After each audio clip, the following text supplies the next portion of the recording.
कि अगर कश्मीर दुनिया की दुल्हन है तो यकीनी तौर पे इसका श्रृंगार जो है ये हीरे मोती जैसे बर्फ़ के टुकड़े हैं। नाज़रीन आदाब, न्यूज़ 18 में आपका इस्तकबाल है। मैं हूँ इरशाद मलिक।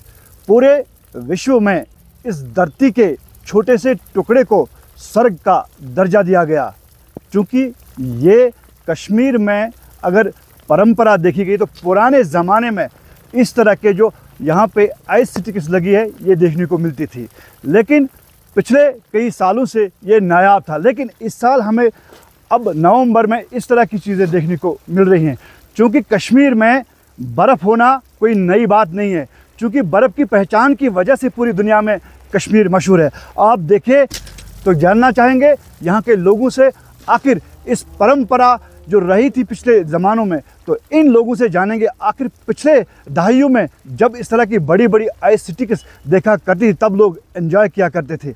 लेकिन यहाँ पे बात ये कहना ज़रूरी है, अब जो ग्लोबल वार्मिंग की वजह से यहाँ पे अब मौसम में तब्दीली आती है। गर्मी से पहले फूल खिलना और सर्दी से पहले सर्दी आना, ये ग्लोबल वार्मिंग की अलार्म है। हम जानेंगे यहाँ के एक्सपर्ट से, हमारे साथ जानकार है, सोशल एक्टिव से, इनसे तो आज सर्दी की बात करते हैं। क्या आपको लग रहा है कि ग्लोबल वार्मिंग की वजह से सर्दी से पहले सर्दी आना और गर्मी से पहले गर्मियाँ देखना, तो इस चीज़ को किस तरह आप देखते हैं? ये तो सही बात है कि मतलब आपने सही फरमाया। हमारा जो मतलब वादी कश्मीर में हमारी जो धरती है इसको जन्नत बेनज़ीर कहा जाता है, और हमारी ये सदियों से परंपरा रही है कि यहाँ बर्फ़ गिरता है और हमारी वो आइस स्टिक्स थे, इनके साथ बच्चे मतलब खेलते थे, बूढ़े खेलते थे।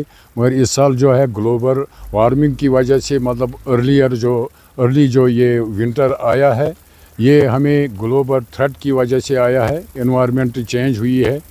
तो इस ज़मीन में हमारा जो जल शोपियान है -6.5 पर मतलब रिकॉर्ड किया गया, गुलमर्ग और पहलगाम से भी ज़्यादा। तो इस ज़मीन में मतलब ये तो एनवायरनमेंट जो डिसास्टर हुआ है इसकी वजह से हमें ये झेलना पड़ता है।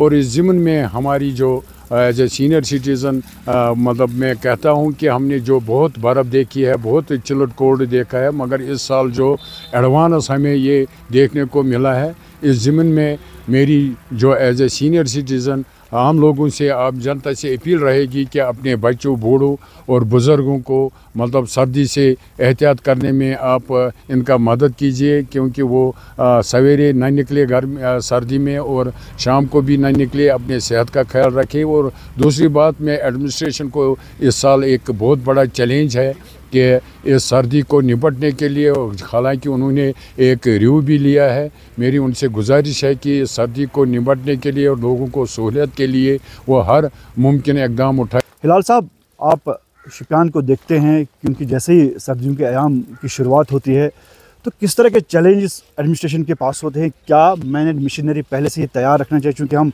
नवंबर का महीना ही चल रहा है तो इस तरह की हमने सर्दी यहाँ पे पाई है, तो किस तरह के इंतजाम होने चाहिए? इरशाद साहब, आपका बहुत बहुत शुक्रिया। जैसे कि आपने बोला कि सर्दियों से पहले सर्दियाँ आ रही हैं, तो हम यही उम्मीद करते हैं कि जो ज़िम्मेदारियाँ नवंबर में लेनी थी वो अक्टूबर से ही स्टार्ट होना चाहिए था। और अभी क्योंकि बर्फ़बारी नहीं हुई है, और उम्मीद करते हैं कि ये जो सर्दी मौसम से पहले ही हुई है कि एडमिनिस्ट्रेशन को ये अलार्म पहुँचे कि आगे और भी मौसम ख़राब हो सकता है। तो अगर हम टूरिज़म के पॉइंट ऑफ व्यू से बात करें तो ये बहुत ही अच्छा मौसम है। जो भी टूरिस्ट आने वाले हैं यहाँ, तो उनके लिए बहुत ही अच्छा सीनरीज़ है, बर्फ़ भी ऊंचे पहाड़ों में हुई है। लेकिन जो आम लोग हैं तो उनको काफ़ी मुश्किलात का सामना भी करना पड़ता है। जैसे अभी आप KPDCL JPDCL का देखेंगे तो आए दिन शटडाउन्स का जो न्यूज़ हमने देखी है, आपकी बिजली की कटौती हो रही है। और अभी चूँकि बर्फ़ नहीं हुई है मेन टाउन्स में, मेन सिटीज़ में, तो हम उम्मीद करते हैं कि चिल्हे कलान में ऐसा कुछ देखने को नहीं मिलेगा, और जो हमारे जो बिज़नेस इससे प्रॉब्लम होती है और जो हमारा बच्चों का इंटरनेट वगैरह इससे डिस्टर्ब होता है वो ना हो। और हम उम्मीद करते हैं कि जिस तरह कई सालों से हमारे शोपियां में एडमिनिस्ट्रेशन ने बहुत अच्छा काम किया है, कभी हमें ऐसा देखने को नहीं मिला कि कोई रास्ता बंद है, बल्कि हमें ये देखने को मिला कि जितने भी डिपार्टमेंट्स हैं म्यूचुअली सब ने काम किया, चाहे पुलिस हो, आर्मी हो या सिविल एडमिनिस्ट्रेशन हो, सब ने म्यूचुअली काम किया है। कि उम्मीदों पे ये दुनिया कायम। उम्मीद करते हैं कि सर्दियों के अयाम में जो एडमिनिस्ट्रेशन है वो इन चीज़ों का खास ख्याल रखे। मैंने मशीनरी पहले से रखी, चूँकि यहाँ पे बहुत ज़्यादा 5 से 6 फीट बर्फ़ पड़ती है। जिस तरह पिछले सालों में एडमिनिस्ट्रेशन अपना काम अंजाम दिया है, तो इस साल भी तवक्को लोग यही रखते हैं। इरशाद मलिक, न्यूज़ 18 नेटवर्क, शुपियान।